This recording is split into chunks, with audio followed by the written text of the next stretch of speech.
Guilty as charged. Guilty as charged. Guilty as charged. Guilty as charged. That's my guy.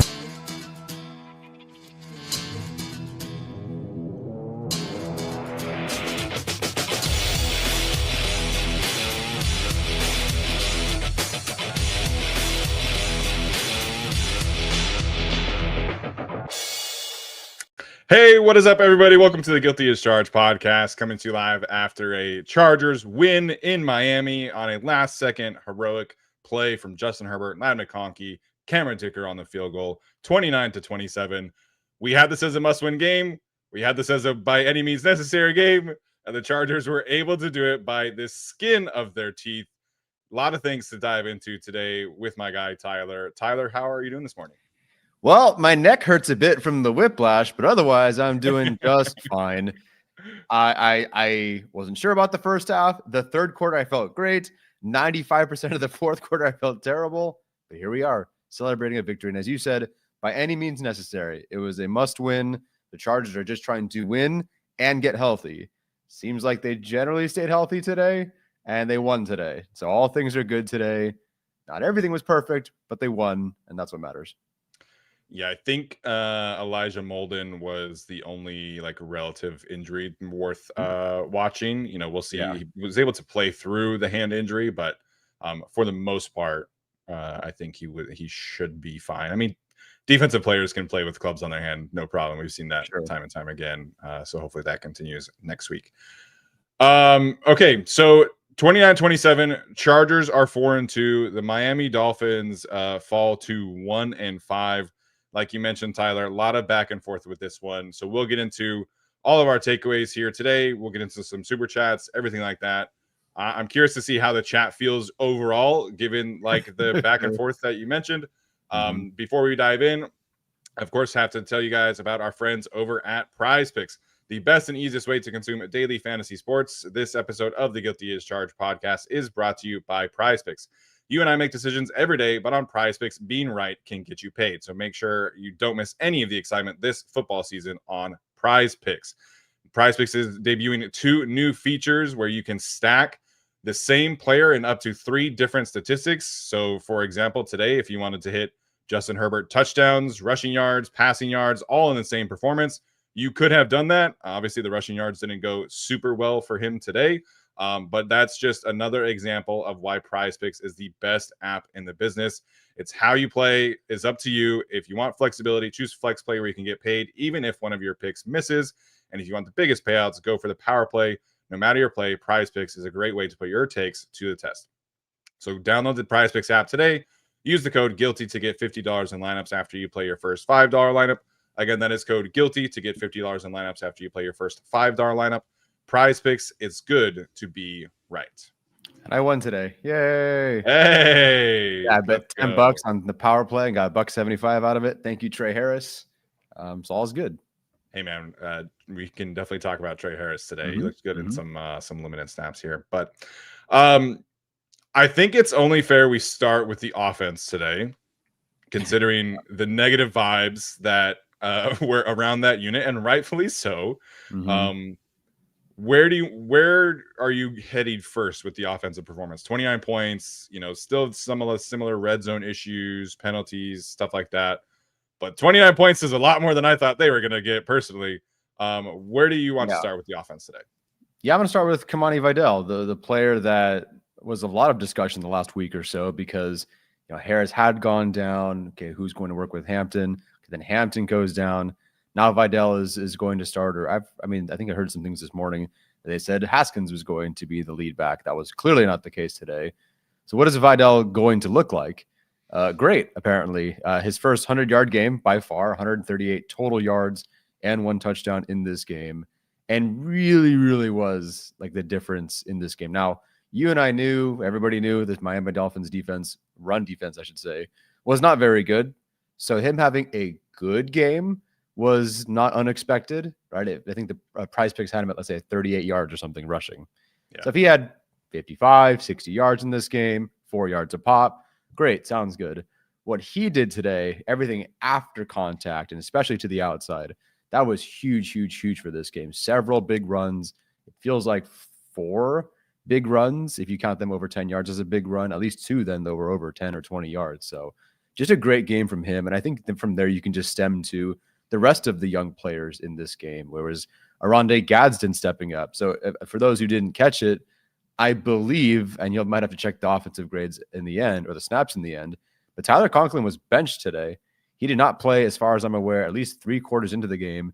There were no snaps for him through about 40 snaps based on early charting for Tyler Conklin. So total snaps today, Tyler. Sorry to interrupt you there. What's the number? 3. 3. So essentially benched in this game. Very curious what those 3 plays were. Clearly not super impactful, but they decided to not play him / bench him and roll with Arondé Gadsden, their young draft pick from this year. Trey Harris gets 4 catches in this game, several big blocks. He had not that 27 yards is a lot, but that's his best game, and they all looked great and were impactful. And the run blocking for him was incredible. So you have Harris, you have Gadsden, you have Vidal, a lot of these young guys stepping up and really turning things around for the Chargers on offense today.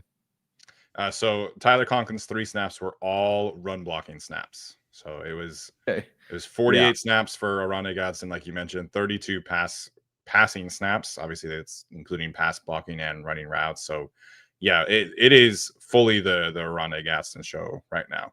I thought that the Chargers would have some mild success on the ground today, just because, like you mentioned, the Dolphins defense is not very good. The Chargers run defense also not very good. More on that later. But I thought that the way that they designed this for Kamani was really smart. And it was a lot of the stuff that they've been doing with Omari and Hampton, just with, a slightly less explosive athlete back there, which Hampton would have run for like 250 yards today, man. It's unfortunate to get to see this, but Vidal deserves a lot of credit. 4 runs over 10 plus yards, like you mentioned. A couple of them where, he was able to get through the first tackle, get to the second level. And he's never going to be like, again, he's not an Omari and Hampton level athlete. But if you would have told me heading in today that you would get 4 runs over 10 plus yards for Kamani and Vidal and 1 for Hassan Haskins, I would have been like, you're crazy. There's no way that's happening with the way that the offensive line is playing and just like doubts about those 2, individuals. So Kamani deserves a ton of credit for today. I don't think anybody, even Alex Insdorf, who's the biggest Kamani Vidal believer ever, was expecting a 100-yard performance today. So it changed the game. Like there was no way to win this game without Kamani Vidal, and definitely some puzzling usage of him, running towards the interior and stuff like that. But when they got him on the edge, for the most part, it was very, very successful. And I think that's a credit to, the way that the Chargers tackles did block on the outside runs. It's a credit to Will Dissly and Tucker Fisk in particular, who are often setting the edge. Trey Harris, who sets the edge on those plays a lot of the time. So in terms of the Kamani Vidal usage, I thought for the most part, it was very successful. I thought it was very smart, and they very clearly had a plan in place to best utilize Kamani's skill sets. Yeah, I really wasn't expecting the overall usage. Now, part of this was, I think, 3 runs to close out the fourth quarter to get the game-winning field goal, but 18 carries today and 3 catches, which is more than I expected because we couldn't get 13 carries for Hampton against the Giants when you clearly needed it. But I have to at least commend them and applaud Greg Roman for getting Vidal those touches, especially when they were working. And I guess not going away when it wasn't working that very first series, when they had runs of 2-0, 1-0, whatever it was to open the game. So them going to Vidal, knowing the situation, understanding that the Dolphins' run defense isn't very good. I do have to applaud them for not just having an efficient game, but also continuing to lean on Vidal. 1, because it made sense. 2, because it was working. So I did not expect 21 touches today for Kamani Vidal, but they were pretty much all impactful, it felt like. Yeah, I agree. And there were a couple tough runs. The last few at the end, the Dolphins are obviously selling out at the run. I don't really put too much stock in there. But to start the second half, obviously the Chargers had a few really good drives, and Kamani was a huge part of getting that going. I thought some of the runs he was just able to create yards after contact at a level we haven't really seen of him so far.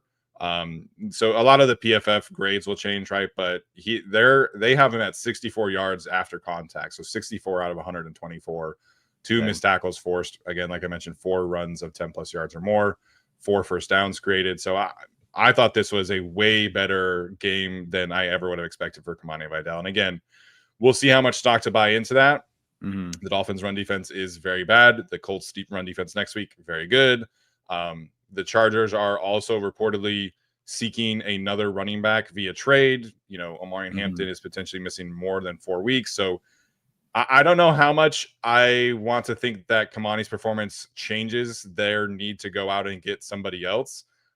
Because the Hassan Haskins runs, outside of the one explosive run, they were not good. If you take away the explosive run, it was like 5 carries for 3 yards. So the Haskins runs were not very good. The Vidal runs were very productive. The usage was really smart. And then I thought he just, performed very, very well. And one of the things you mentioned in the pregame is Roman going to take out the swing pass looks and the checkdowns for Kamani? And for the most part, they scaled it down, but I like that they still use Kamani in that role as well.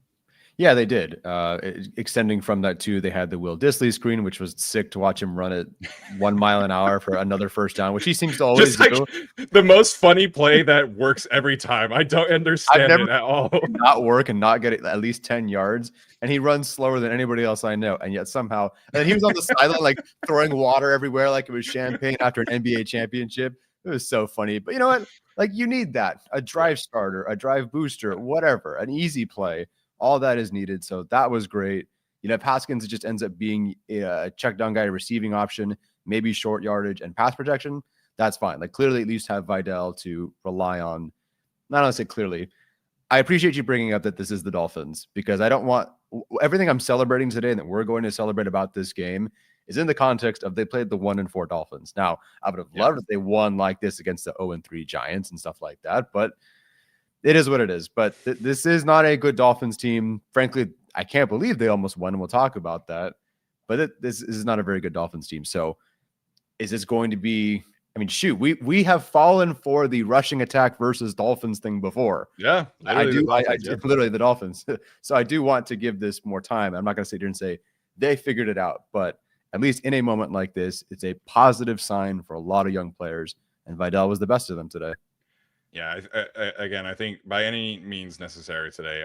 I don't believe this individual performance is sustainable. I think next week against the Colts, you're probably looking at more of like a 12 carries for 50 yards kind of situation, because the Colts are a much better team. Their offense is a lot better. So I think, again, I don't think the Chargers should look at this and go, hey, man, like those trade calls we had about a running back, yeah, we're okay. I still think they need when you're in this situation without Hampton, without Harris, you still need multiple running backs who can carry the day for you. And Hassan Haskins, like, he makes some good plays every once in a while, but his success rate overall on a down-to-down basis is just not high enough. And he can pass protect, which is great. He's a really good special teams player. And Naheem Miller-Hines, who we'll talk about, had some great moments as well on special teams, but they still need another guy. And I think that's a fair place to end up at with the Kamani Vidal discussion. I am very curious, and we'll get to special teams overall at the end of the game sequence, but clearly Naheem Hines has now made it.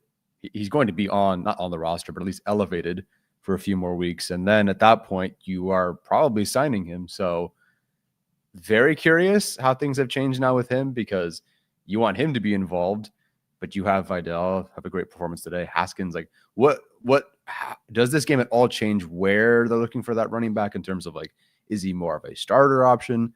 Is he now more of the second guy? You and I pitched more of like that second or third guy. I don't think we were ever really looking for, clearly not our Breece Hall or Alvin Kamara, but just very curious where that performance changed, even though Hines never touched the ball on offense. How does that change for him, given what he did on special teams today? I was very surprised. Hines came in. I keep on calling him Miller Hines. I forget that he changed his name back to Hines. That's fine. I thought it was interesting. Hines came in for like that 1 third down on their second to last drive, I think. Yes. Mm-hmm. But outside of that, there was no, intention to get him the football or anything. So that could change next week against his former team. Obviously the Colts. So. That's right. But overall, I still think I land in a place where they need to go make some kind of other move today. If you were a believer in the Kamani Vidal stocks and you had the balls to start him in fantasy football today or prize picks, good on you. I do not share those same kind of faith, but Kamani deserves a ton of credit, man. And I hope he gets a game ball after the game in this situation in the locker room. Hopefully he gets a lot of praise this week because he deserves it, even if I'm not like 100% bought into this being sustainable long term. Yeah. Two players I am definitely believing in this being sustainable is Justin Herbert and Ladd McConkey. I I don't think people realize how difficult of a play that both of them made to finish that game. There's obviously a lot of box score watchers who will look at that and go, "Oh, yay, like a big play to Herbert to McConkey. That's great." Justin Herbert should have been sacked twice on that play. But he is 6'6", he is 230 pounds, and he just has such great core strength and balance, which we saw on the play before that, over and over, where he was able to get the pass off at all and save the Chargers time and a potential timeout. Getting that play off to McConkey is insane. The ability to make people miss that Ladd McConkey possesses is just such a special trait.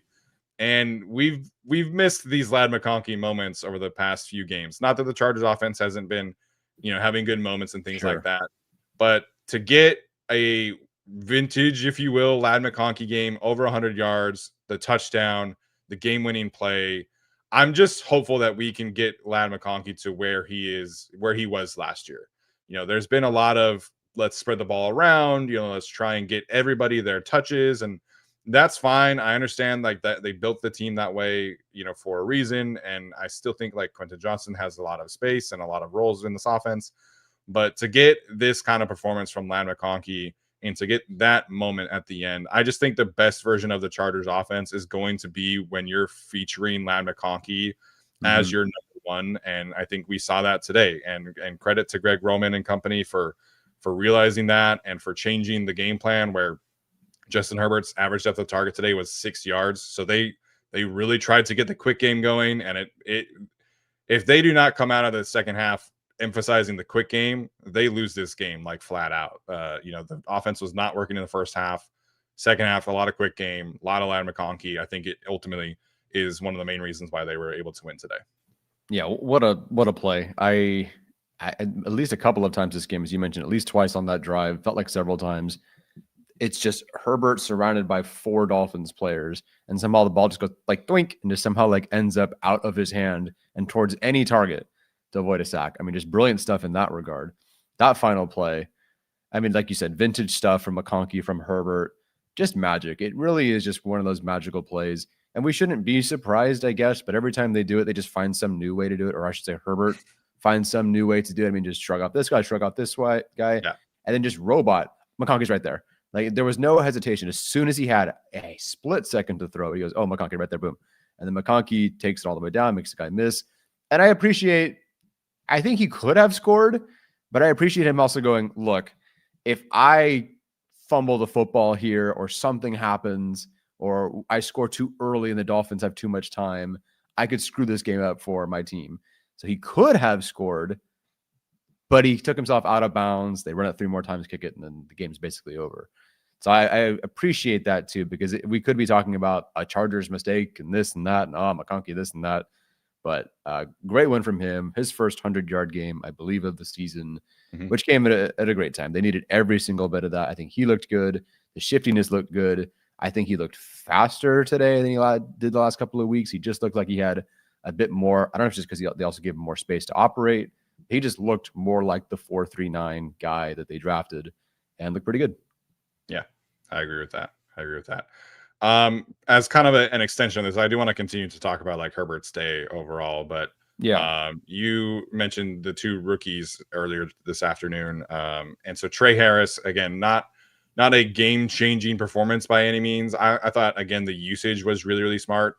Him being like the quick game guy, I thought was a really, really smart touch. I think he is, really underrated after the catch. And so his ability to make people miss right after he catches it, the usage of Aranda Gadsden, who goes, 7 for 67 in this one, despite the fumble, I thought he played really, really well. So overall, like there are concerns about this Chargers offense, right? But when you are in this situation where you do not have, obviously Rashawn Slater has been out for the season, no Najee Harris, no Amari Hampton, no Quentin Johnston, no Joe Alt, no Trey Pipkins, no Jamari Salyer. You need guys to step up in these moments. And even if it's not like a Lad McConkey 100-yard game, Kamani Vidal 100-yard game, which is great, getting that kind of contribution from Gadsden and from Trey Harris, it helps a Chargers offense that desperately needed to get a positive performance going today, even against a bad Dolphins defense. But they were good enough to almost win the game, man. Like the Chargers offense was just in such a position where they needed every ounce from those other guys, if you will. And I think they deserve a lot of credit for how they played today. Yeah, Trey Harris, the blocker, has been so interesting to watch over the last few weeks because it rarely gets highlighted, and most people are generally just concerned with like the fantasy football aspect of it, but not that Trey Harris is blocking a defensive tackle and that they're blocking him play side and turning the player. I mean, there's some really impressive stuff because I liked Trey Harris clearly as a prospect, but I wasn't watching him do this. It was, line up out wide and run a go ball, line up out wide and run a slant. There wasn't a whole lot to that Ole Miss offense. So credit Sanjay Lal and these guys for getting Trey Harris to be a lot more different of a player and involved than I expected. We thought, okay, they got him, maybe he works behind Mike Williams. He's a future X, that sort of thing. And now that's like, okay, well, we have Quentin Johnston doing this. We've signed Keenan Allen. So what's his role? And they've found one for him as a blocker, as a moving blocker. Looked fantastic. I'm surprised at how physical he is. And I liked the new kind of evolution to his game that was a bit mandatory today because of the surprise Quentin Johnston inactivation. A lot of close to the line of scrimmage stuff. So there's like shallow crosser stuff. There was one play. They did a lot of like left side, someone short, someone middle, someone deep. And he was always like kind of the short option for them, would chip, block, go to the flat or something like that. So there's just options for him there around the line of scrimmage, which is great because it extends from his already used role as a motion guy, as a mover. There's a lot of different options for them. I don't remember. There was a 3-yard to the flat, I believe. Did he motion in and then back out with Herbert on a rollout? I don't recall if that was one of those or not. There was a pass where they were both rolling out to the right, but I don't recall if that was him coming from. I think if you're thinking the same one I am, he motioned from right to left, and then it was kind of like a slide route where he took kind of like the Quentin Johnston role, where it wasn't at the motion, but he motions, and then from the line of scrimmage, he does the slide route behind the line of scrimmage. Yeah, gotcha. Anyway, I like that. I like the missed tackles that he was able to generate, like the forced misses and physical forced misses that he had. There was like a quick, not a screen, I forget what it was, but something very quick, picked up 8 yards, slammed the guy to the turf. Just good stuff. So 27 yards, something that tells you he's a wide receiver one in the future? No. But that role that he has right now in this offense with the guys that are doing well looks pretty good. Yeah, I think it looks pretty good in this role. And I think, the one thing that Greg Roman has highlighted about like rookies that I think has always made a lot of sense to me is like when you have a rookie skill player coming from an college offense where they're not really doing a whole lot of like actual NFL offense, you want to make sure you're setting that player up for success, and you want to make sure that he's comfortable in his role. And so they've done a really good job of putting Trey Harris in positions where he's comfortable, where, hey, you're a good blocker. We're going to use you as a blocker. And even if you're not catching the football, we're going to feel good about your role. And then today we're just going to give you some slant routes, some slide routes, just get you the football in ways that make a lot of sense, give you some easy catches, grows your confidence up a little bit.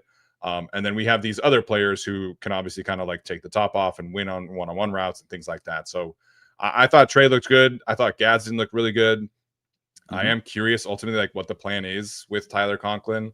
If he's only going to play 3 snaps, like, what does that look like when Quentin Johnston and Darius Davis are healthy? Is that somebody who can kind of give them a roster spot for one of these edge rushers, like when Khalil comes back, or, whatever the case would be. But if he's going to play 3 snaps and you're comfortable with Gadsden being the pass catcher, it's like there's not much for Conklin to do at this point.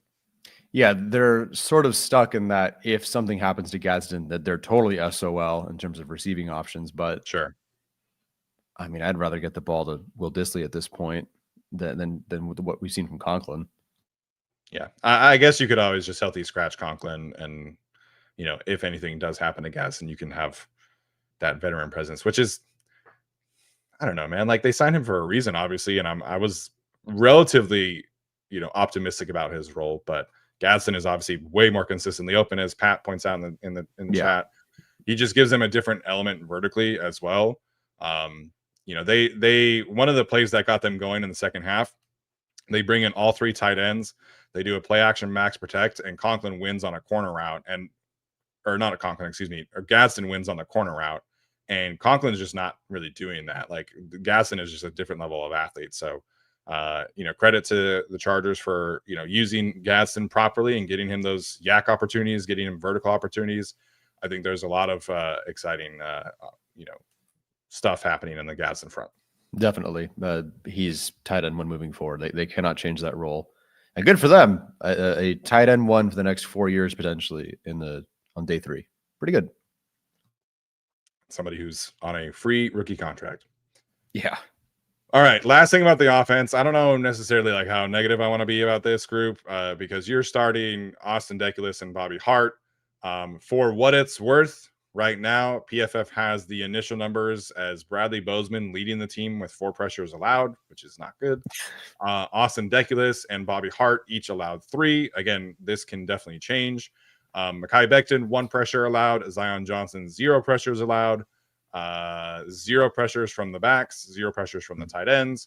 I thought overall the Chargers did a relatively like a good job of protecting their tackles. You know, they were doing the quick game stuff. They were doing some chipping opportunities. They were doing the 6-man protectors. I would have loved to have it be like a little bit more frequently. You know, putting Bobby Hart 1-on-1 against Jalen Phillips on the 3rd down early in the game. Yeah. I was like, what are we doing with this? I don't think people should jump and try to anoint anything about Bobby Hart. He filled in, you know, admirably, only allowed 3 pressures. Jalen Phillips totals 5 pressures in this game. So it wasn't horrible, which is great, but they were helping him a tremendous amount in this one. So I thought overall the Chargers did a fine job of preparing for the situation at the offensive tackle spots until Joe Alton Pipkins can come back. Yeah, I thought this was a much better plan than we had seen previously. I think that it was a lot of Tucker Fisk lined up. If it was he 66 for Hart, and then it was 42 right next to him. It felt like almost every other play. So I thought the game plan overall, just a quick game, as you pointed out, that helped with a lot of this. And likewise for the Dolphins, that helped a lot of their stuff as well. So I thought the game plan worked. I thought it was generally fine.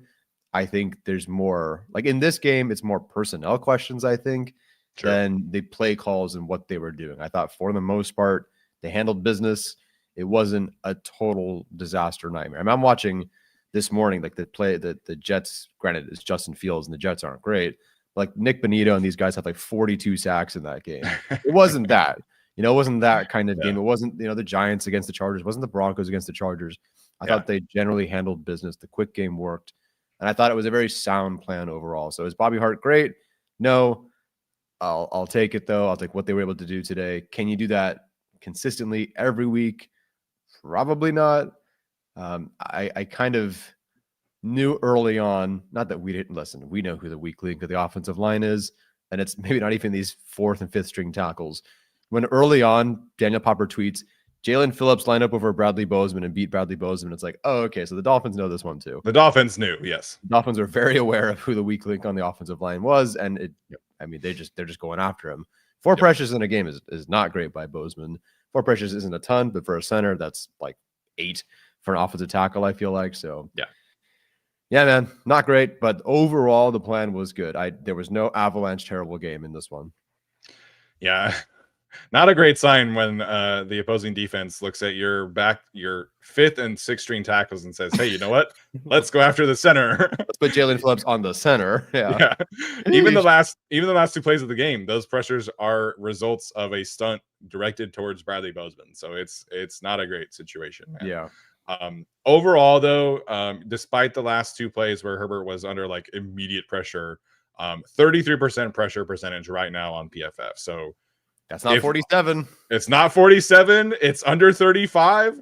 You know, again, if you would have told me heading into today, the Chargers are going to get 100 yards from Kamani Vidal, they're going to allow a 33% pressure percentage, I'd be like, hell yeah, man, sign me up. So did the offense overall look perfect? No. The red zone problems are still a problem, but they did enough to win a game where they were completely beat up at one position, at the second most position on the offense.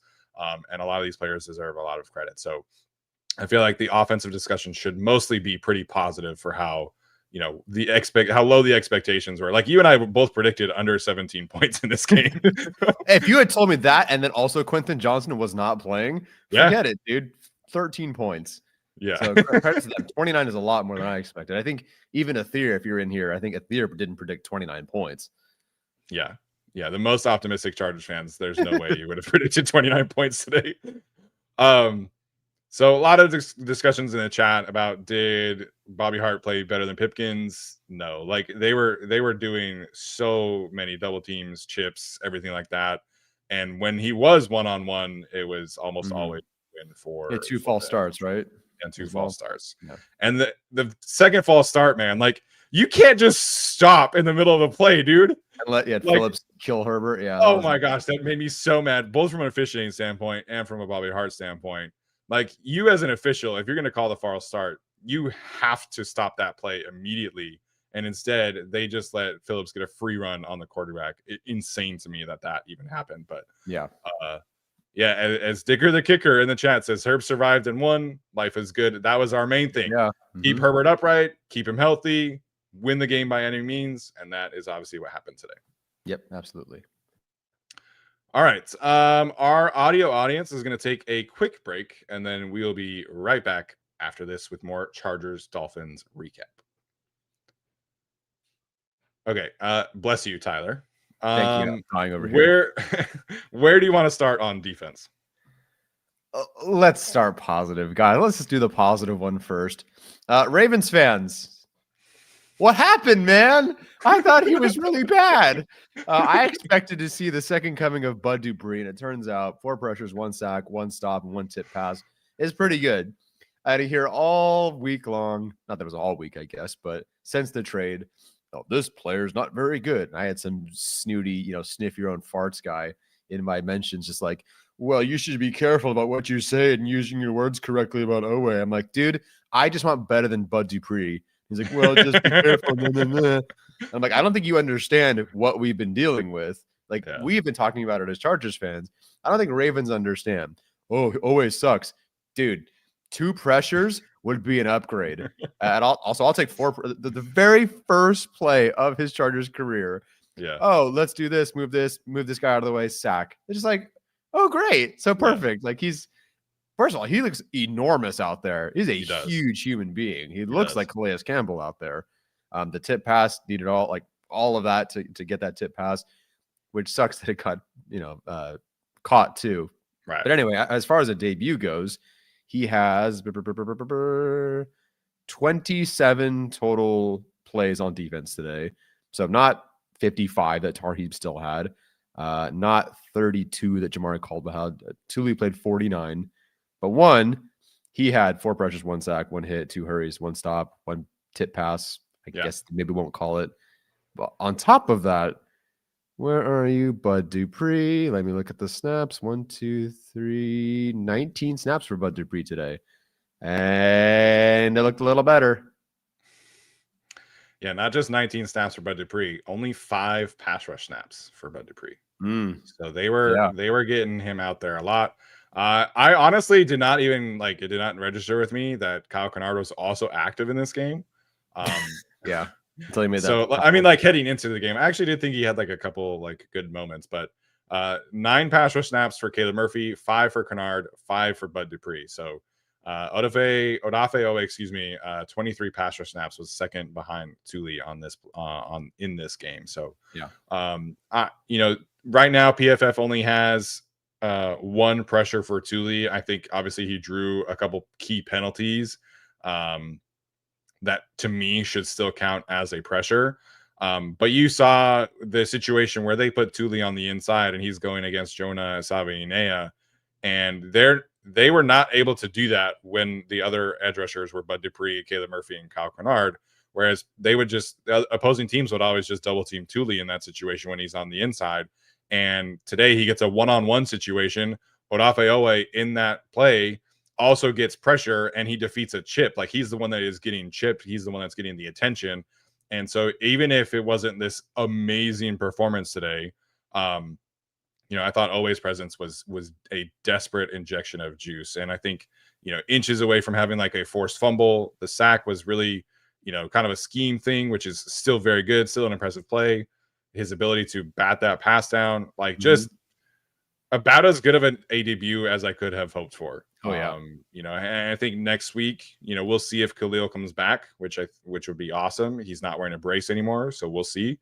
But next week you crank that number up to 40 snaps, and then the week after that, you'll see about Khalil again. You maybe crank his snap count up, and I just think the more he plays and the more confidence he grows in this specific scheme and with this situation, it's just going to continue to help improve the Chargers defense.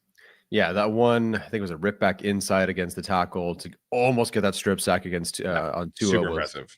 Super impressive. Just like everything he was doing out there, even on the replays, even if he didn't win or didn't quite get there, you could just see a cross chop and all these things that, again, like we've been missing that. And even Thule does not have that necessarily. Well, he does, but it's not necessarily as often as I think I saw from Oweh today. Yeah. But moving Thule inside with Oweh now just legitimizes that Thule it can do that and will be successful doing that. They did the same thing like they did in week 1 against the Chiefs. Oh, Kingsley Suamataia, like you stink at left guard. Let's go after that guy. This time, Jonas Avainea, let's go after him this time. And sure enough, like it was working. They were doing it looked great. Several, I think it was at least 2 penalties picked up by him. Another one picked up by maybe somebody else. Anyway, point is, Thule picked up 2, had I think 8 pressure, the sack. I mean, just absolutely dusted Jonah on that one. So yeah, when Khalil Mack comes back, you have a legit option for them. And I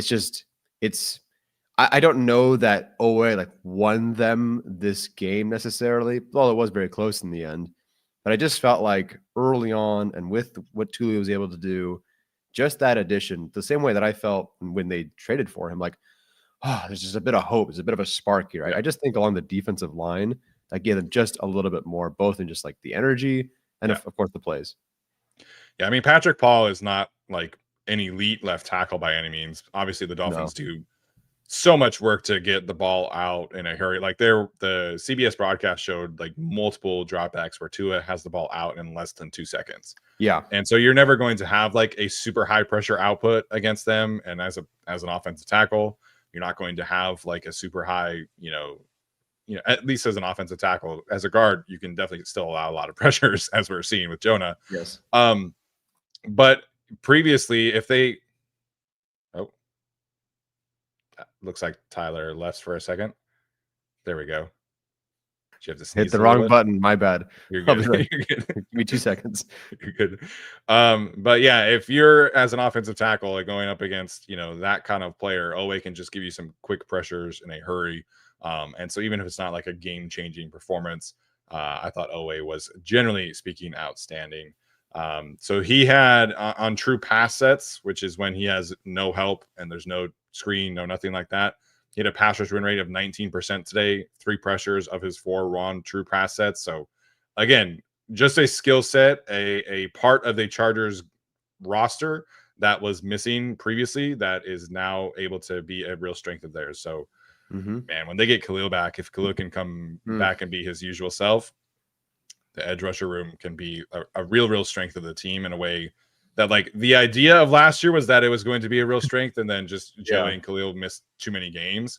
And Thule, has taken a real step forward this year, but Thule, Khalil, and Oweh, man, it's going to cause a lot of teams some problems down the stretch here. Yeah, it is. And I am very curious moving forward because they had 4 theoretical edge rushers last year with Dupree. It didn't work out as well as I'd hoped, but he was always going to be their 4th guy. Now this time they're not getting a ton. They trade for Oweh. I am very curious how often Joe Ortiz is going to make sure that there's at least 3 viable edge rushers every time for at least Jesse Minter, because it's clearly an important part. Like today, as we saw against the Chiefs, as we saw. So hopefully I'm curious if Ortiz will continue that trend of making sure it's a good trio, not just a 1 and 2. Yeah, and that's just needed in the NFL in general, man. Like totally. If you only have 2 quality edge rushers and you lose one, it caters your pass rush like nobody else. So I am excited to see what that looks like when all of them are back out here. All right, let's have some other conversations about this Chargers defense. I think finishing up a positive conversation about the defense. 3 interceptions today. Granted, the last one from Derwin James is like, what the hell is Tua doing in that play? Like, Yeah. just doesn't even give his receiver a chance at all. I don't even think the receiver was looking for that football. Yeah. Which is just so funny that he just like quiet quit on that in that instance. But 3 interceptions is nonetheless impressive. Benjamin St. Juste, I thought, played really well today. Again, we talked about Owe, Thule played really well. This run defense, man, is a real problem for the Los Angeles Chargers right now. So like, it just felt like anytime the Dolphins wanted to go, outside zone, crack toss, counter to the outside, they were just getting gashed, man. And that the second touchdown from HN where they're at the goal line, Derwin, Troy Dye, and Thule, I thought like completely just misread that assignment. So it's bad to the point where like Khalil coming back will help, but unfortunately for the Chargers right now, I just think Deion Henley, Troy Dye, and Derwin James are not responding well to the run defense opportunities. I think that all 3 of them are reacting a little slowly, at least more slowly than they were last year. They are missing tackles more often than they were last year. And at the end of the day, when you're playing this kind of schematic style where the Chargers want to, play light boxes and play four defensive line down, you have to have linebackers and safeties and slots who can actively be disruptive in the run fit. And the first few games, we were seeing that with Deion, Troy, and Derwin. But the last 3 games, all 3 of them have played, I think, really poorly against the run fit. And obviously, Deion had the illness. He lost the 18 pounds or whatever it was. He gained it back, and things like that really affect how you're playing. But as far as we know, Derwin James is pretty clearly healthy. And, there are definitely some moments where he shows that. But if this Chargers defense is ever going to get back to the kind of defense they were last year, those 3 in particular have to play much, much better against the run.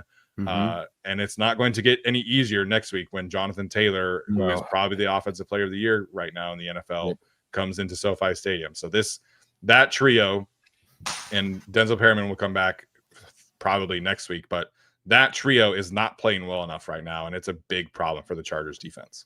Yeah, it's a huge problem. For all the things I thought the Chargers would struggle with this year, I thought it'd be more, hey, look, we changed a lot of our defensive backs. I mean, heck, now you've traded Alohi Gilman. Some guys have been hurt, and you're just facing really good receiving talent. And that has been an issue too. I really didn't expect to see this particular struggles against the run defense or against the run and on the outside. So, Cam Scatterbo, not as much, more of like an inside, drop your head and, all that. Insert joke about Cam Scatterbo here. But they weren't able to stop him or Dart. And that was concerning, especially because you knew they were going to run. Okay, how's it look against the next week? Bill Krosky-Merritt, 7.9 yards per carry, 111 yards. HN in this game, 8 yards per carry, 128 yards, 2 touchdowns. On the one hand, do I expect these guys to be able to outrace HN in the end zone? Not really. At the same time, though, they're nowhere even close. That's the part that scares me in this one. These guys are completely behind, whether it's window dressing or a lack of communication or not seeing things or just not being athletic enough, which should not be the case for someone like Derwin, for someone like Deion. Yeah, they're getting gashed. They're getting absolutely gashed. And I was terrified in this game. How's that going to look? But like Deion, Troy Dye, not being great at that right now. It's a bummer. Derwin's the one that kind of bums me out in those, watching him be so late to these. Whereas I thought first 3 weeks of the season, that was not an issue. But the last few weeks just has not been a great Derwin game, a great series of games overall. So, yeah, that is not getting cleaned up next week. The Colts have a superior play caller, offensive line, running back, probably blocking tight end group. It's not going to get easier next week. It's not going to get solved next week. But they have to bring anything more than they had the last few weeks. Yeah, and people in the chat saying Denzel Perryman should definitely help. Like he has a skill set that is desperately needed in this defense where you are kind of missing the physicality. Like I think Troy Dye is, in terms of being a spot starting linebacker, I think he's about as good as you can get, and certainly better than what the Chargers have had in that regard previously. but he has his limitations from a physicality standpoint. Like he will tackle you and he will like throw his weight around back there. But he is a space and chase linebacker where Denzel is just like a heat-seeking missile. He'll take on a guard, he'll take on a fullback, like whatever. That should help, but there are issues where the other teams are starting to find this little weak spot. So the Commanders did this last week where they're in a heavy set personnel to the right, Derwin's to the left, Troy Dye's to the left, and then there's an edge rusher, and those are the only three people out there. And they put a tight end, I think it was Sinat, they motion him to the left, and then Derwin and Troy Dye kind of like run into each other, and Bill Krosky-Merritt walks into the end zone. Today, same kind of situation. Heavy set to the right. You have Thule, you have Derwin, you have Troy Dye to the left, and then the tight end motions from left to right, and Devon Achane not walks into the end zone like it was, potentially in doubt, like a much slower running back probably gets tackled in that situation. But you see Derwin's just like a little slow to trigger, and then Troy Dye kind of takes a poor angle like he's going up against a slower running back, and it's a touchdown. So that group is just not playing particularly well. And, I think Henley, as he continues to get healthier away from that infection, can continue to improve. And I think we saw some good moments from him today. I don't think he played like poorly overall.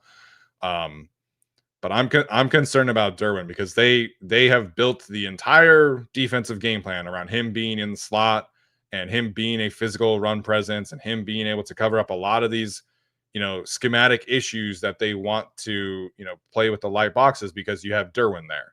And if Derwin's not playing like Derwin, then you have an issue with your defensive schematics. And I think you potentially could see the Chargers, make some adjustments there. And there's no good answer. Like you can't put Elijah Molden in the slot. He's definitely not, helping the run fit. Tarheeb still, I think, could do it, but then, then you're putting Benjamin St. Juste out there a lot and things like that. Although he played well today. So Derwin is the linchpin of the schematic system that the Chargers want to run. And if he's not playing well, the last few weeks are kind of what you see, unfortunately, from a run defense standpoint. Yeah, definitely unfortunate there. I hope he has a bounce back game against the Colts. So I think it makes a huge difference. No, I think the Colts are winning that game, unfortunately, but would like to see him return to form. Yeah, definitely. The other part of the defense that I think is concerning are just like the miscommunications from a coverage standpoint, where the Chargers are very fortunate that they were able to win this game at the end, guys. Last year, there were so many situations in the red zone where guys are just constantly sticky in those coverage situations, and there's not a lot of passing windows. But this year, we've seen a lot of situations where two guys are going for kind of like an underneath route concept, leaving somebody in the back of the end zone wide open. And that almost cost the Chargers again. If they had not been able to, do what Justin Herbert and McConkey did, we're having a very different conversation today in general. And the Chargers play a match coverage system where you have to communicate and you have to switch routes and things like that. And we're seeing way too often where two guys are going towards the underneath route. The vertical route is sitting there wide open. And even if it's not for a touchdown, it's a big play. We even saw that a couple of times against like the Raiders, and it didn't matter. But we've seen this in basically every game outside of week 1, where opposing teams are just able to, cause some confusion from a route concept standpoint. And the back end of the Chargers coverage is just not handling it as well as last year. So the defense, I think we've talked about this. We were never expecting them to be a top 5 defense again, but with the run defense and the coverage mistakes, the floor of the defense is not nearly as high as I thought it would be, heading into the season, even despite some of the injuries. Yeah, such a pro run stopping team with all their draft picks. You feel that's the case. Very smart team last year. And it didn't matter. We always joked last year, haha, Marcus May, haha, Eli Apple. They come in and there's zero coverage busts. It's just sometimes you win, sometimes you lose. Generally not a coverage bust. And then to see it the last couple of weeks, that wide open Waller touchdown almost broke me, man. One, because it almost cost me money. but two, because it was just like, how I know he didn't play a ton. He wasn't even in most of that drive. He pops in and suddenly he's standing there. But how do you lose that? How does a Minter defense leave someone that wide open? So yeah, it's not what I expected. The mental errors I didn't expect. The run defense not being as great I didn't expect. Hey, Malik Neighbors, Jalen Waddle, they catch passes on you. Fine. That's what I expected. Right. But for those other two things to be happening it was definitely a surprise. And it's unfortunate. Like you said, it does lower the floor of this defense. Yeah. So the run defense, I think, should improve once Denzel and Khalil are back. Yeah. I don't think it's going to be like cure all of the problems, but in the secondary, there's no reinforcements coming. They're all healthy. Dante Jackson left for like a little bit in this game. You know, they don't have another corner incoming. They just traded away Alohi Gilman. I don't think. Did you happen to see how many snaps Mickens played today? It wasn't a ton, I feel like, but I didn't get a chance to, and now it's no longer available. He obviously he took a poor angle on HN's big run, and then I thought I had some good moments in run defense after that. But is RJ Mickens going to change your coverage? I don't think so, and he's just not going to play enough unless somebody gets hurt. So they've got to kind of get back to the drawing board a little bit in the secondary and make sure that these passing communication issues are not happening, because you mentioned it again. A much better coach next week, better quarterback, better weapons. You know, they played Justin Jefferson in a few weeks in that group. The Chiefs are getting Rashee Rice back, et cetera, et cetera. So the secondary communication just has not been what it needs to be. And that is, I think, a correctable mistake. But it's just they're mistakes that we did not see them make last year. And so that's kind of an unfortunate thing. No, and hopefully it gets ironed out. It is a new group, essentially. I know Cam Hart was not new, but he's like started this year actually playing versus not at all last year. Dante Jackson, Benjamin St. Just, Elijah Molden, sort of. Jarwin is technically starting the year in a new role than he did last year. So I understand. If these things get ironed out along the way, I think that should be okay. But hopefully it gets figured out. Yeah, hopefully. Anything else you want to cover on a defensive standpoint? Sort of, and we can transition to special teams. But Justin Eboigbe is now making plays on defense and looking pretty good in that role. But on special teams, man, where did that come from? He looked awesome. And I don't know if he was playing Scott Matlock's spot or not. I didn't pay attention as much to where. I didn't know Eboigbe was even on. He's been on kickoff, so that's not. Oh, he has. Yeah. Okay. Well, wherever this has come from, congratulations to him, because holy cow, was channeling his Braden Fajoko versus the Houston Texans on that one, just absolutely slamming down the returners. But I thought special teams, and I don't know how good the Dolphins special teams group is. I believe Malik Washington is a pretty solid returner. I think they've been pretty solid as a group.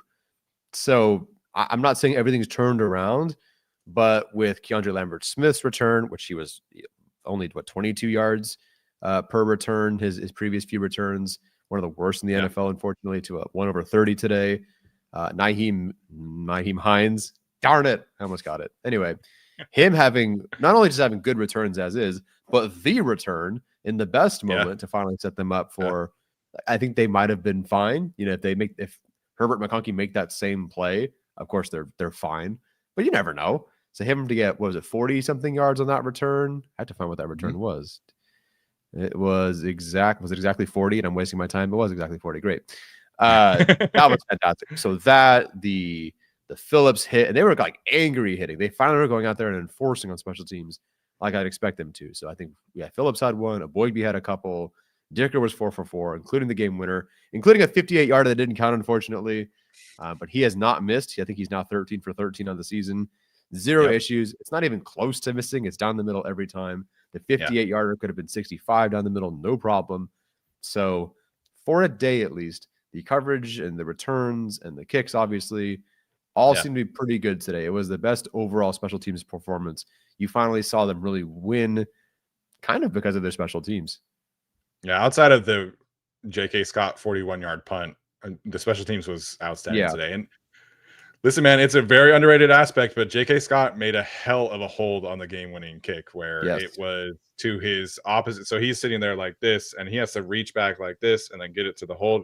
Very underrated moment of the game to get Cameron Dicker that game-winning kick. So I think hopefully a positive step for the special teams overall. Yeah. Even Keandre Lambert-Smith had a really, really good return. And I think, him getting it was like 32 yards is great, man. Like that's a huge step in the right direction. So I haven't really been watching a ton of like the kickoff film, to be completely honest. Like I generally just skip that. But I'm curious if anything changed, because on both sides, it just felt like a lot more physical. It felt like the returner, like you mentioned, in the previous games, the returners had just looked like so slow out there. And it was just like slow developing. And then there's just no space and 22 yards. Today, Naeem Hines gets 2 big returns. Keandre Lambert-Smith, they looked just a lot smoother of an operation. Mm-hmm. So I'm curious to go back and watch some of that and see if they're doing anything different schematically, or if the players were just like, hey man, like we just have to be more physical. We just have to pop this a little bit more. Yeah. And if that's the case, then great. Like you deserve a lot of credit. No, they went from like a Prius to a race car. It felt like watching this game, and it wasn't like they just, like you said, they were more physical. They were more downhill. Croy says they started to run straight. Kind of, it felt like that, to be honest. Just like Keandre Lambert-Smith just went that way. Naeem Hines just went that way. But of course, you have to credit the blocking too, because when you get hit at the 22, it's probably because someone's letting you get hit at the 22. Yeah. So again, I'm very curious what changed, who changed, and whatnot. Maybe it was a Alohi Gilman and Scott Matlock's fault this whole time. I have no idea. But I will watch the special teams to see what the heck made the difference in this game. I thought Keandre Lambert-Smith could have housed his one that went for 30 something. I can't believe like a shoestring tackle got him. But whatever. It's positive. If that's your duo, I don't know when Darius Davis is coming back. It doesn't seem like soon. But if that's your duo and that's how they're going to play and that's how they're going to block, you've solved that. But the coverage was more like inserting new veteran returner in Naeem Hines, that fixing things, that makes sense. Like that's almost seems not automatic, but easier. I don't know. Sure. But the coverage stuff, the actual tackling and the physicality, that seemed like a really nice coaching point. I'm very curious what changed. Yeah, Croy says the energy overall looked better on those units. I agree with that. Delshon Phillips absolutely bodied Malik Washington that one time too. So it was great. Cameron Dicker, man, like we're to the point where if the operation is clean, I just kind of expect him to make it. Like I think they are extremely fortunate to have this guy out there. And it used to be, Charles Davis is out there. Yeah, he's never missed with inside 40 yards. And dude, I hate that so much. It used to be like the announcers would say that and be like, oh, this guy, he's going to miss. There was like that one season of Badgley where he would not miss. But, after that, it was like, oh, Badgley's going to miss this one. Obviously, Koo is going to miss this one. Nick Novak's going to miss this one. But man, it just feels like anything within 59 yards is he's going to make it. And I don't think Harbaugh has the gall in him to say, hey, let's try like a 65 yard field goal. Unless they like absolutely have to, like if there are no other situations. But I almost would rather just trust Justin Herbert to do a Hail Mary instead of a 65 yard field goal. But it does feel like Dicker is one of those kickers out there that could hit from that kind of distance. Like, he goes from 58 and the announcer is like, does it have the distance? And I'm like, what are we talking about? Yeah, I had to look up again because I was like, he clearly made it. I looked down to a tweet about it and then like, does he have the distance? I'm like, what did I miss? Yeah, it was yes, he did. Clearly. Hit the middle of the net. I was like, what are we doing? Of course he does. I don't know what to tell you. But he's amazing. Yeah, so he's fantastic, man, and it's such a great blessing for the Chargers to have him. So 0 misses so far this season, 2 game winners now. He's on pace to be one of the best, if not the best, Chargers kicker of all time. I'm not going to sit and pretend to know a whole lot about Josh Carney, but Dicker is certainly the kicker I trust the most in my lifetime. Yeah, tell me you were born in China without telling me you were born in China when you're the kicker hitting the only person with an A average on his field goal percentage. Very good, Cameron Dicker. Yeah, very good. Very good. All right, Tyler, any other final thoughts here before we get to some super chats? Nope. Yep, I'm good. You're good. Okay. All right. Before we get to our super chats, our audio audience is going to take one last break. Okay. Caleb getting us started here.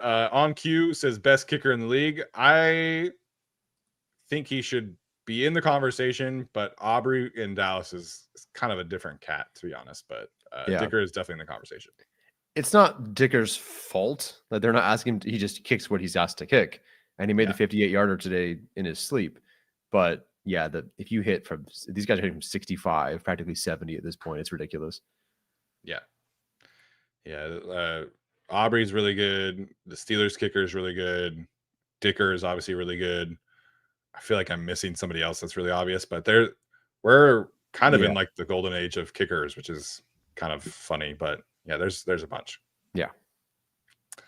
Felipe Rio says by hook or by crook, Herbert plus Ladd equals happy Sunday. Yeah, any means necessary today, and I was going to be happy. Definitely have some concerns to talk about, but with the status of the Chargers injury report on offense, I'm cool with today. We'll talk about some defensive stuff, but happy Sunday for sure. It is nice to at least get McConkey. Obviously, that play was great, but he was clearly more involved throughout this game, and that's just a good sign moving forward. I expect QJ will still have what he has. Keenan's still Keenan. Trey Harris getting more involved, but specifically finding out how to work with McConkey is good and bodes well for next week. Colts did almost lose today to Jacoby Brissett. So maybe there's something there. Yeah. I forgot to mention this earlier about Keenan Allen. First player in NFL history to have 400 catches from 2 quarterbacks. Love that stat. Jeez. Him and Phillip Rivers obviously had a great connection. Now him and Herbert have a great connection. So, Keenan's kind of come back down to earth a little bit from the first few games, but still a super valuable and impactful receiver overall to this offense. And I think just, continues to make smart plays in key moments for this team. When did Joe Montana play for the Niners? Jerry Rice would have been my first answer for that, but I guess you have to have. I just don't think he played long enough with Steve Young. Oh, it's a Steve Young issue. Yeah, because he played forever with Montana. I don't know if he played that long enough with Steve Young. Yeah, I started with Montana. Clearly enough years there. Niners 87 to 99. Jerry Rice. Maybe he did then. I don't know. Yeah, I'm shocked. Actually, wait, 87 to 99? Wait a minute. 87 to 99. I guess that doesn't say when he was starting, right? Wait, when did Joe Montana play for the Niners? 79 to 92? Maybe it was a Joe Montana issue then. I don't know. Someone let me know. I genuinely would have thought Jerry Rice had this one easily. I mean, the Chargers tweeted out that Keenan's the first player in NFL history to do that. So, I mean, I trust them. I believe them for sure. Yeah. I believe them, but interesting. Yeah. Mr. Dark Chow Chow says Zion's looking good. Resign him. I have seen enough. I think we are inching closer and closer towards that becoming the most realistic outcome for him. And right now, if the PFF numbers hold for today, where he allowed 0 pressures and had an 88 pass blocking grade, right now that would put him at 6 pressures in 6 games. Like, outside of Mr. Dark Chow Chow, I don't think anybody would be having that conversation at this time 2 months ago. But Zion's looked good, man. The stunts are not really a huge issue for him anymore. In one-on-one situations, he plays well. He's a good run blocker. I don't think this is going to be like a crazy big extension, but I'm getting there with Zion. And, you and I were burned by him more than anybody else because we loved him, but sure, he's playing really well right now and he deserves a lot of credit. But I think I still want more of a sample size than 6 games, especially where the center is such a negative problem for the Chargers right now. Yeah. I'm very curious how much the opposing defenses are throwing at him, because now it feels like everything goes at Bozeman for the right guard or a tackle, maybe not as much at Zion. I'm very curious if that's kind of like intentional, or like that might be more attacking the weak link versus, avoiding Zion. But I think, I don't know, that's at least a positive thing, right? So yeah, I don't know. I at this point, I would be surprised if he wasn't back with the team. Now, he might be the number 1 guard on the market next year. I'm pretty sure that would be the case. The way things are going, Trey Smith did not. He got his deal, right? He's probably the top guard that's young. I think there's still like John Simpson and some other veteran guys who I think would be, in my opinion, still like a quote unquote better option. But Zion's the only one that's a rookie probably contract the kind of guy, expensive option. Yeah, that obviously makes things tricky, but I don't know, man. If they finally got anything out of Zion and this is who you have for a few years now, knock on wood, because it's a contract year, so you know how this can go. I don't want to see if they can now roll the dice again and develop somebody else at guard when you might be switching centers and or sticking with Postman. Yeah. So I don't know if I want to see that again. Yeah, I think it'll be much easier for them to upgrade at center than center and left guard. And we'll see what happens there. But if the 0 holds up for today, he's going to be flirting with a 99 pass blocking efficiency rating, which is pretty freaking good, man. That'll put him inside the top 10 if that does end up holding true to be the case. So again, Mr. Dark Chow Chow he's taken over fully as the Zion guy, but Zion's playing really well right now and deserves a lot of credit for it. Yes, he is. NSN says that last Miami drive was torture. We didn't play great, but a win is a win. Damn it. Build from this. I think that's a good way to put it. Build from this. Don't over celebrate. Don't assume everything's fixed. Just continue to build from it. I think that's a very good way to put it. Yeah, I agree with that one for sure. I think that it's so funny to me. Like the Dolphins still do a lot of their Mickey Mouse stuff in like goal to go situations. Like they did that fake screen to the right, fake screen to the left, and then the leak tight end over the middle. And I'm like, there's not many other teams that still do that. But again, the Chargers defense just was not able to get enough stops today. Yeah. NSN back with another one, says Justin Herbert is a god among men. Fight me. I think like the simplest way you can look at this game is one team has an alien quarterback and the other team does not. And that's why the Chargers were able to win this game, is because the alien quarterback made enough plays and the non-alien quarterback did not make enough plays. But Herbert is that dude. And, hopefully we're getting to the point where these narratives around him about not being clutch and whatever and all that stuff are kind of going away. I had someone in my comments today say, well, when was the last time Herbert led Chargers or anything? Made some game-saving play. I'm like, I don't know, 2 weeks ago against the Denver Broncos. And then, of course, right on cue, 10 minutes later, he does this against the Dolphins. So 3 games this year at minimum where he's been that guy at the end of the game. So, I don't know. Maybe he's good at these things. Pretty good. Sean says that, to be honest, he's disgusted. Could have trashed this team. Stoked we won 100%, but lots to actually talk about. Jesse Minter, Demon Magic, gone in the wind, moves to make. This Chargers team, this version of the Chargers, I don't think was ever going to trash the Dolphins. I mean, the offensive injuries are crazy at this point. So I understand the frustration about the defense. I think that's fair, but I don't think this was ever going to be a blowout. And frankly, there's not many teams that actually get blown out in the NFL on a week-to-week basis. This Dolphins team almost, they didn't beat the Bills in Buffalo, but they made it interesting. They lost by 7 points, I think it was. So I don't agree with the assessment that this team could have trashed the Dolphins. Not this version of the team without Hampton, Harris, 4 or 5 offensive tackles, no Quentin Johnston, but the defense, I think you can be frustrated about for sure. Yeah, the defense for sure. I don't know, TBD on Minter, because I can't sit here at the beginning of the year and go, well, they're probably going to regress. Now, the reasons they regress are different than I expected, but I don't know. Like Bud Dupree, now OA, so that's a big help, right? But like Bud Dupree, Jamari Caldwell, Junior Colston have been your biggest investments for this guy. I don't know what else I expect at this point. Could it be better? Could the communication be better? Absolutely. But I think I don't want us to all swing, not that you are, but I want us to all swing the other direction on Minter because of what he has or what's been going on, because there's just, it's not quote unquote fair to him, I think. Yeah. And there's a lot of games left. They can fix some things. They can get some guys back, and some of these issues from a communication standpoint can change. But I understand, like, the defense has not played well the last 3 games. I think that's definitely a fair assessment. Yeah. And I thought they played like overall, a little bit better against the Commanders than they did against the Giants, just from like an expectation standpoint. But they're just not being physical enough right now, I think is like the main thing. Yeah. But maybe a win gets you in the right direction. Yeah. Sean back with another one, says Owe dog, Thule dog, great things, rough elsewhere. Hey, at minimum, they added one positive dog player here, and then Matt coming back will just kind of make that. I think we're going to realize, I think we sort of are realizing what Mac means to this team. Yeah. Attitude, all that sort of stuff. I think it really all matters when he's out there. Yeah, I agree with that. I agree.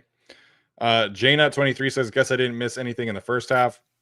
Not pretty, but who cares? I mean, I think you missed some of the same issues from an offensive standpoint. So if you want to kind of like go back and analyze that kind of thing, like they had 5 penalties in the first half, only 2 in the second half. I think that's right. Either way, like the penalties were an issue in the first half. The red zone problems were an issue in the first half. Missing nothing is, I probably would go back and watch it, but yeah, it was not pretty at times. Yeah, it really looked that first half like the same team from last week in terms of the offense. Like, okay, well, we're trying this. Vidal has some good runs, but that's kind of it. And then the third quarter was a whole different beast, and the fourth quarter was a whole different beast. Yeah, but 39 seconds to go. Yeah, Herbert did his thing. K Smith Gaming. I don't know if there was a question attached here. If you're still in the chat and you have one, definitely drop it and we'll try and get to it. But we appreciate the super chat nonetheless. Austin Smith says, shout out Owe, big impact all game. I think that's definitely true. Awesome. Yeah, awesome job by him. Sergio S says he was at the stadium. Can we please go back to beating bad teams comfortably? That fourth quarter was tough to watch. Also, who the hell is Bobby Hart? Yeah, Bobby Hart making his first start since 2022 in the NFL. I'm curious what the film shows overall, but again, the Chargers did a really good job of helping him and making sure he was not going to torpedo the offense, which is good. It's only taken them 2.5 games to help their tackles, but I'll take it. I didn't realize he had not started a game since 2022. Is there not a better option, guys? Yeah, I mean, he's been on the practice squad since then, so it's not like he's been out of football. Like he was on the Commanders in the preseason. He was on their practice squad last year. So it's not like he's been out of football, but they signed him to the active roster. So like obviously they liked what they saw over the last 10 days of practice, but yeah, I don't know, man. I'm just hoping that Trey Pipkins and Joe Alt can come back soon. Sorry, just jumping in here. It's not a super chat, but from one of our members, Dolphins beat reporter says Durham was taken in for an X-ray at the stadium. Like afterwards? I do not know. Life, if that's how you say your Twitter handle, let me know. I didn't see it. No one's hit the panic button that I'm aware of. Durham was at the podium, by the way. Yeah. I don't recall him like leaving the game. Maybe just a quick check. Fred Warner was carted off in an aircast. Yikes. 49ers. Are they in Levi Stadium? Tampa Bay. Tampa Bay. I don't know. That 49er staff cannot get. I mean, geez, you think we have it bad? That sucks. Yeah, I'm not seeing anything about Derwin. I don't know. Raiders beating the Titans right now. Yikes. Tua told reporters after the game that Dolphins players have been late and or skipping meetings in recent weeks. Oh, man. Have them do planks.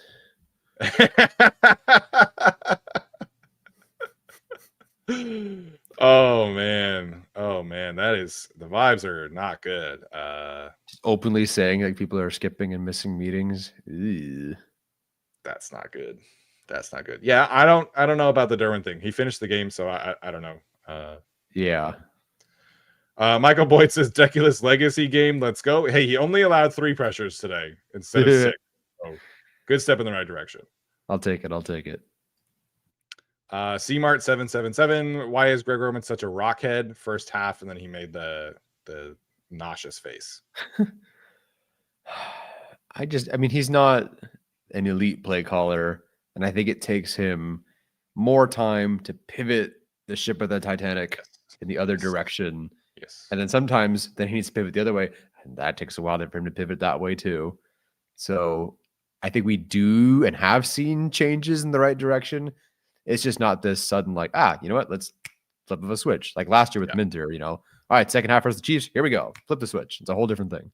Not the case with Roman, but I don't know. I thought it was a pretty overall solid day for him.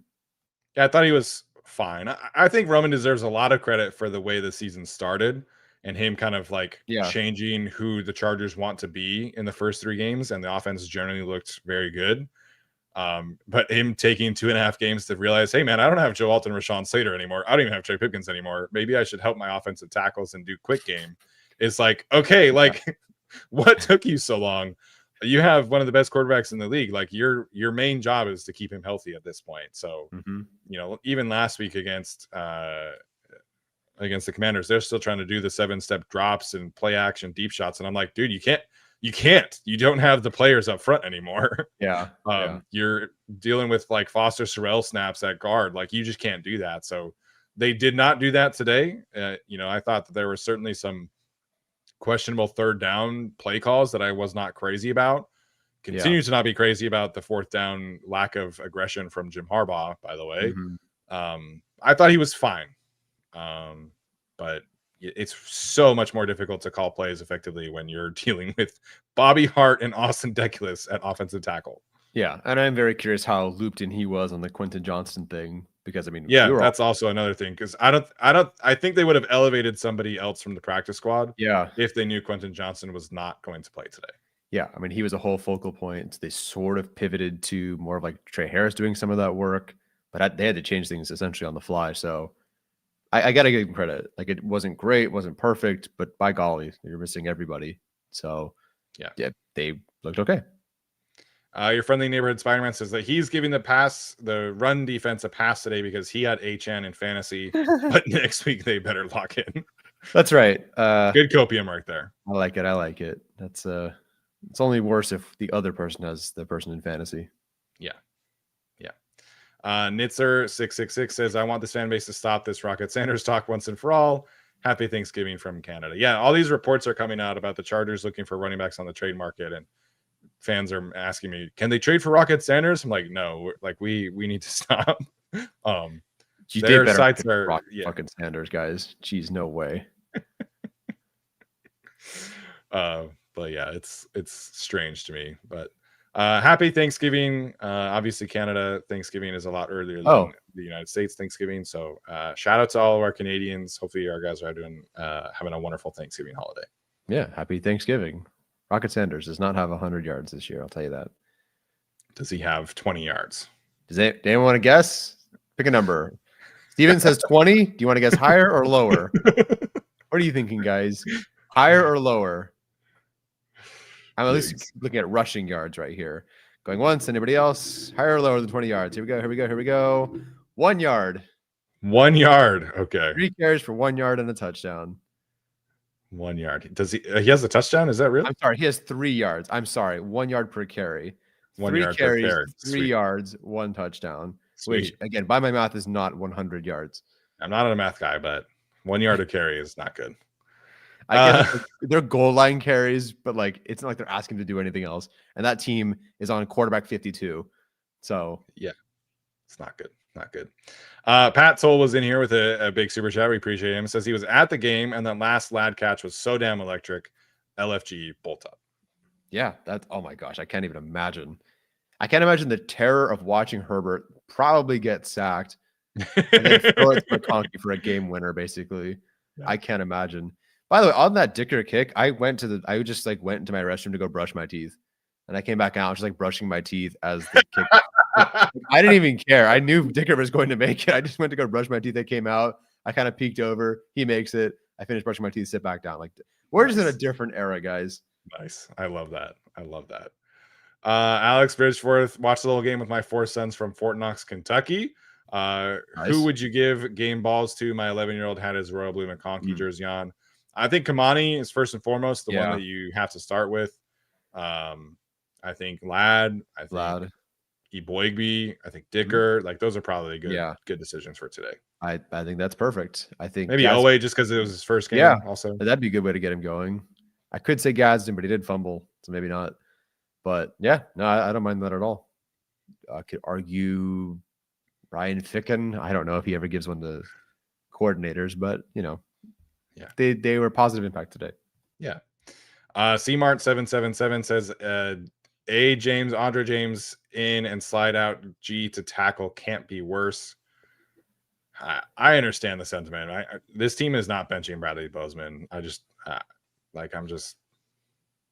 We don't need to continue to have this conversation. I think I agree with everybody. Yes, Andre James is probably better, but the Chargers don't agree. That's what matters. Yeah, I don't. You start at 3-0, no matter what, you're not really making the change. You leave that, hoping things work out. Then it gets bad, but now you won. They're not going to make a change. I would love to think that they're going to make a change. Yeah. But they're not. We have to, as Atticus says in the chat, we have to just accept it. Yeah, I agree. Bob Middleton says Minter's D has not looked good. Why? I think we kind of talked about this. I think the lack of physicality in the run defense is the biggest thing. And then the communication errors are probably second after that. Yeah. I think Matt coming back changes things. Yeah. Andrew says, the drill, we win. I tip. I appreciate that, Andrew, for jumping in here. Love to see that. Do we owe you money if we lose? That would be a little unnecessary. We'd be broke. We would be broke. Yes. I'd be in tattered clothes. Yeah. Yes. Robin says, greetings from Pasadena. D needs major work, but giving up another double-digit lead. Ugly W, but a W nonetheless. I don't know if you're a Bruins fan, but obviously a good weekend for anybody from Pasadena, it seems like, down there. But I appreciate you jumping in here and sending a super chat. Anybody a Penn State fan? Or a USC fan? Fight on. Take that, Arjun. Finally. I was stunned by that result, by the way. Too, dude. I can't believe it, but I could have seen USC winning, but not 31-13. Like, yikes. No, USC had a defense for a day. What the heck? Yeah. Fartman420 says he loves to fart. Bull up. So does Bradley Bozeman. I don't know. I love to fart. Bolt up. Sweet. At least you're committing to the fart part of your name, not the 420 part of your name. So hey, or both, perhaps. Yeah, I don't know. Nature Calls podcast says, "Let's go, boys! I showed up late. How do we rotate defenders with Owe, Khalil, and Thule all available? Also, Trey Harris, baby." I still think we'll see the Chargers kind of rotate the edge rushers like they will. Obviously, with Owe, he's probably your third rusher. Thule and Khalil are kind of your main ones to start out. And then 3 edge rusher packages, I think, will get cranked up. So I think they'll rotate a heavy amount still going forward. Yeah, no, absolutely. And yeah, Trey Harris. I'm surprised there's so much Trey Harris love in the chat because it's not like he had a great game in terms of yards, but you could see the impact plays. For sure. Steven Saba says season-saving win. How do we fix this run defense? I think it was a season-saving win. I think that's totally fair. Even from like a playoff odds perspective, if they had lost today, their playoff odds were going to fall to like 48% is what Next Gen Stats had it as. So definitely needed that one today. Run defense, it sounds so simple, but it really, to me, they have to be more physical. Like that's really what it is. And I think, like you mentioned, Khalil helps that quite a bit. Yeah. B says, we take those. I'm a critical fan normally, but given injuries, a W is a miracle. Tired of fans freaking out when literally half our starters are out. Yeah, no, that's a good perspective. Ultimately, Steven and I picked a win by 1-3, and I think, we almost were close to picking a loss the week before, so I'll take it. I'll take a win. It just helps them. At this point, they just need but they need the wins in the win column to get into the postseason, and hopefully the injuries, lessen and their health comes back along the way. Just get there. Just get there. Yeah, you have to keep your season afloat enough for the returning of these players to matter. And yes, we'll see about Omarion. Like, I didn't love the reporting that he could miss more than 4 weeks. There were some people suggesting maybe this is like a post-bye thing. That would not be great if this is like a week 13 return instead of a week 9 return. But you just have to stay afloat enough to make those returns matter. And obviously, like, more injuries can happen, and I hope they don't. But thankfully, the Chargers have largely avoided the season-ending injuries outside of Najee Harris and Rashawn Slater. So hopefully that continues to be the case going forward. Yep. Danny Fan with a big super chat says winner winner chicken dinner. We appreciate Danny for jumping in here. Thank you, Danny Fan. I don't recall seeing him a ton. He's definitely been in here before. He's a good super chatter. I don't remember if it was always 50, but he was a kind super chatter before, that's for sure. Well, either way, love to see that energy. Thank you so much, Danny. Yeah. B says, and Vidal looks great, even if it is the Finns. Yeah. I mean, listen, if we adjust for opponent and he's again 60 yards, 4.2 yards per carry next week, I'll take it. I will. Harbaugh was asked about the Herbert McConkey play, and he said, quote, that play will be burning in my mind until they throw dirt over top of me. His final words, like Herbert McConkey, Miami.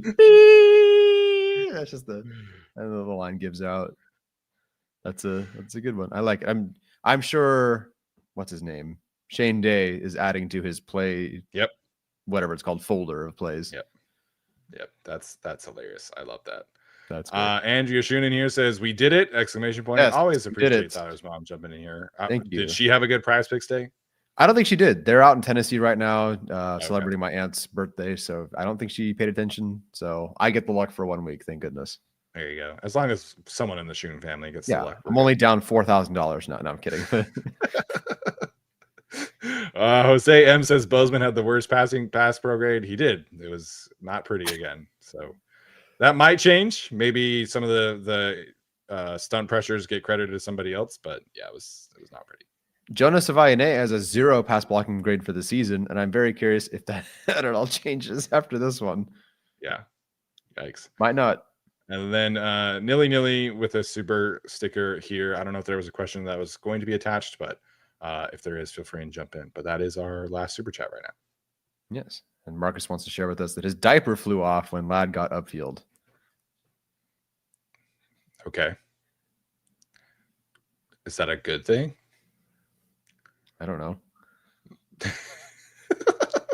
I've needed one recently. I don't know.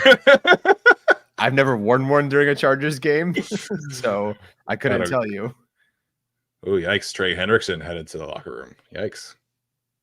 So Blake Corum, Trey Hendrickson, Fred Warner. 2 of those players are superstars, but you know what I mean. Yeah. Players getting out. Thomas says that Bozeman did get a nice block on the Dissy screen. He did have a couple other good run blocks for what it's worth. Yeah. But yeah, the pass protection is tough. No, he made it to the other player on the screen. And I think that's fantastic. The fact that they did a screen featuring the lead blocker as their slowest blocker, and then the pass catcher is their slowest pass catcher is really funny to me. And it worked. And it worked better than any other screen. Yeah. Nobody saw it coming, guys. Oh man. Yeah. Last thing here. I guess Derwin has a wrist issue, according to Popper. Says he's fine. Yeah, he played the whole game, as far as I know. And like you mentioned, was at the podium. So yeah, they were checking his hands. It was a slow developing. It was a slow developing play. I'll tell you that. Yeah, the time to throw on that one was got to be over 5 seconds, and all that. Yeah. Oh man, a delayed screen. Very, very delayed. Yeah. Last thing from Teapot here before we head out. Trades you think we'll make before the deadline? I still think they'll be aggressive to go get a running back. I don't think all of this stuff comes out and then you change your mindset because Kamani has a really good game against the really bad run defense. So yeah, I was told, and I shared this in Discord, that the Chargers had been speaking this past week with at least 3 teams on the trade market for a running back. My source told me that they had at least one offer to another team, but they did want to kind of wait and see how the Vidal and Haskins situation ended up being. So I think they will still end up adding a running back, especially with the report that Omarion could miss a few more weeks than just the 4. I don't think it's going to be Alvin Kamara. I think that is like 100%, or not 100%, but probably pretty close to 100% not happening given his age and his contract. But I think they should be calling on any other running back, and Breece Hall maybe, but the Jets are probably inclined to keep him. So That's what I have from an information standpoint. Not Alvin Kamara, but I think they will trade for a running back in the next week or two is kind of my understanding of the situation. Yeah, I was 50-50 on them trading for one at all. But with Hampton now reportedly missing more than 4 weeks, which sucks. But we'll see. I don't know. Yeah. That will definitely change some things. Vidal is a good day. I think if you're looking for anybody, just ask yourself, who can you get for a 2027 6th or 7th round pick? And if that player you're thinking of cannot be had for that amount, it's probably not going to be that player. So it's kind of like the Pierce, as we mentioned, Mitchell, maybe that sort of thing. Joe Ortiz is very content with giving away those 2027 picks. Yeah. And next year, they gave away a pick, but they also gave away Louis Gilman. I think you take that trade. Like what they got from Owe today. Yeah. That's totally fine. There's no day 3 pick doing what he did today. Yeah. So I'm fine with that. Yeah. I think, people want them to do the Breece Hall thing, and I get it. He's a very talented player, but you're probably talking about like a 2026 3rd round pick. And maybe like best case scenario, you do like a 4th round pick and something else. I don't know. But I just don't think Joe Ortiz is going to be wanting to do that. They have 5 picks right now for 2026. I think, like you mentioned, can you get Dameon Pierce, somebody like that for a 2027 6th round pick, 7th round pick? Then you do that. And I think that's more kind of their potential avenue for upgrading the running back spot. A lot of people are asking about Elijah Vera Tucker. Obviously, we liked him. The talent was there. The connection is there. Yeah. It's just injured so often. I just don't know. Yeah, he's currently out for the season, by the way. Yeah, right. So I just don't know. Yeah. Which, like, how do you trade for somebody who's on season-ending IR? Because they have to pass a physical to finish the trade. Fair. I have no idea. But that's been brought up a million times, and I'm just not interested. If you even can. Yeah. If he hits free agency and they want to throw a flyer contract at him, sure. Totally. But I mean, he's missed, as far as off the top of my head, I know he's had 2 season-ending injuries, this one and 2020, or his 2nd season. He's had some knee issues, etc. When he's been on the field, it looks great, but just a lot of injuries. I think there are other members of the Jets that they could potentially trade for outside of the running back and the season-ending injury, but we'll see. All right, you guys, that is going to do it for us today. Appreciate all of you for jumping in here. Appreciate all of you for sending in 33 super chats. Always, thankful for the support that we get on this show. We will be back on Tuesday with our film review episode, and then our week 7 preview on Thursday. Obviously, Colts, big opportunity for the Chargers potentially if they can manage to win next week as well. All right, you guys, that's going to do it for us today. We'll see you on Tuesday. As always, bolt up.